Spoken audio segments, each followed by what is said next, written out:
Hi, I'm Mythili Menon, and this is a video presentation for our paper for POPITS 2026.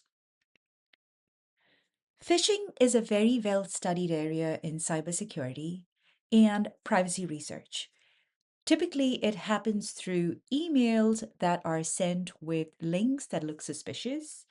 The victim clicks on a link, the attacker collects the victim's credentials, and this could lead to financial loss and identity loss for the victim.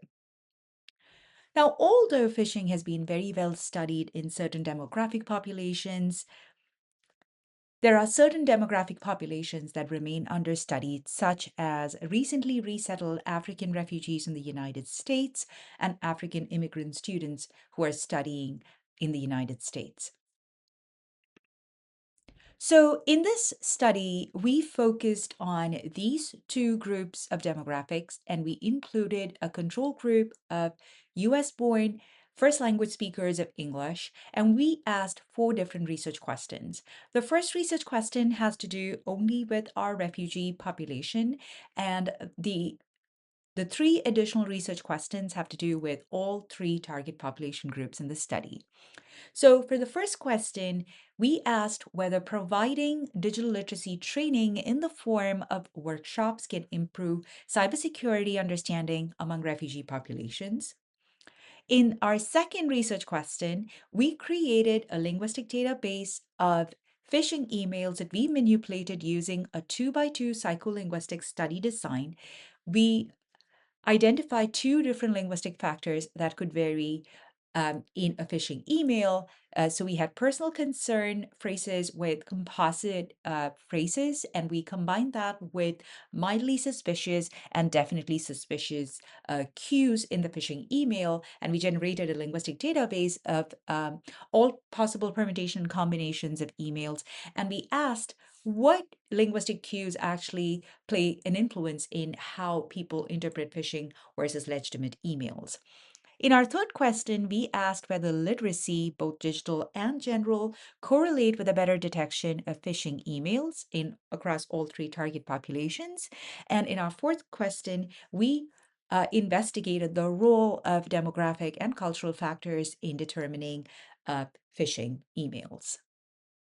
So our study design proceeded in 3 different phases. In the first phase, we first recruited our target population.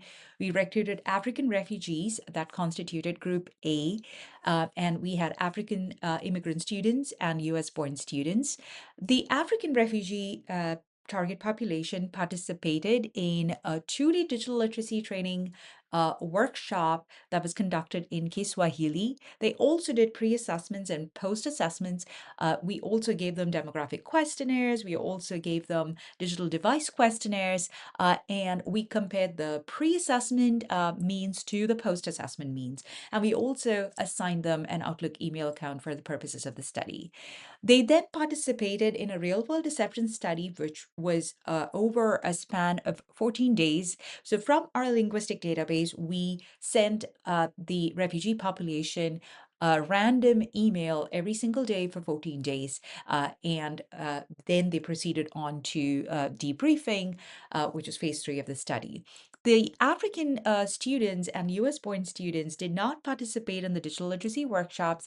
They participated in a real-world deception study, which was a 1-month study. So they received one email every single day for over a month. And then they participated in the debriefing, and they also participated optionally in an educational workshop and structured focus group interviews, which constituted phase 3 of the study.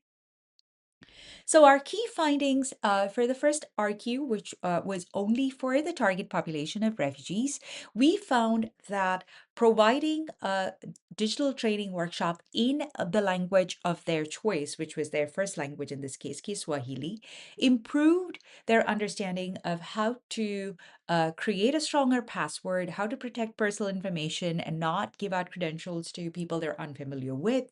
And we also saw an increase in the post-test means compared to the pre-assessment that we did at the beginning of the workshop. For our Second research question, across all three target populations, you can see a sample of the emails that we used in our linguistic database. So this is personal concern versus mildly suspicious emails.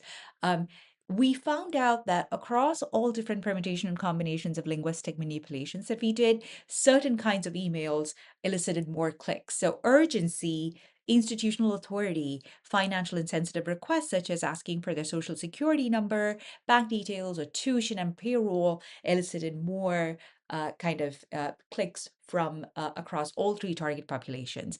In our database, the emails that received the most credential disclosure came from composite language cues with definitely suspicious cues.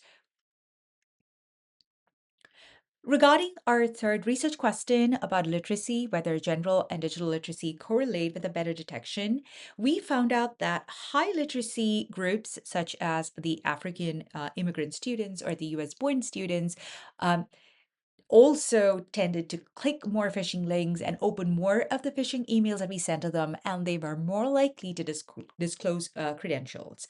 However, the low literacy group, on the other hand, had zero compromised accounts, and they were less likely to click on an email that they thought was unfamiliar to them. So, in some sense, the low literacy skills in English, we do know that our refugee population, the average education was second grade. We find that not knowing general literacy skills or digital literacy skills actually acts as a blessing in disguise, protecting them from phishing emails, versus high literacy groups still needed to proceed with caution, and therefore suggesting that literacy was not the only thing that played a role in detection of phishing emails. For our last research question, we investigated the role of demographic and cultural factors, and we found that certain factors such as trust, familiar institutions, cultural expectations, and personal experiences definitely played a role in whether somebody thought an email was legitimate or a phishing email.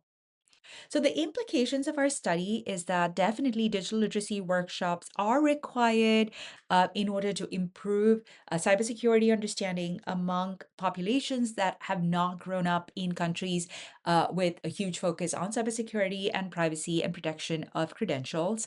And these have to be language appropriate, which means the workshops have to be conducted in a language that they are familiar or they're most familiar with.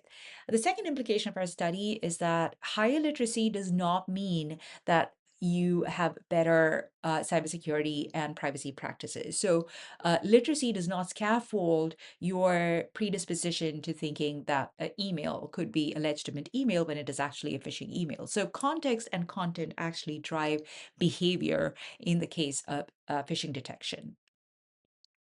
Now, the key takeaways from our study is that digital literacy training is necessary, but it has to be combined with a couple of other things. For example, language awareness, culturally adapted education, which could lead to better and inclusive cybersecurity policies supporting underserved and understudied populations uh, that speak that do not speak English as their first language. Our second takeaway is that people are phished because messages feel trustworthy. So creating trust with your with the person that you're sending the email to is really important, and personally relevant emails also played a role more so than low literacy or high literacy did. So, we would like to thank our sponsor, the National Science Foundation, for generous funding supporting this study. And we also want to thank our partner, the International Rescue Committee of Wichita, for help in recruiting the refugee population and help in administering the digital literacy workshops. If you have any questions, comments, or suggestions, please feel free to email me at mythili.menon@wichita.edu. Thank you so much for listening.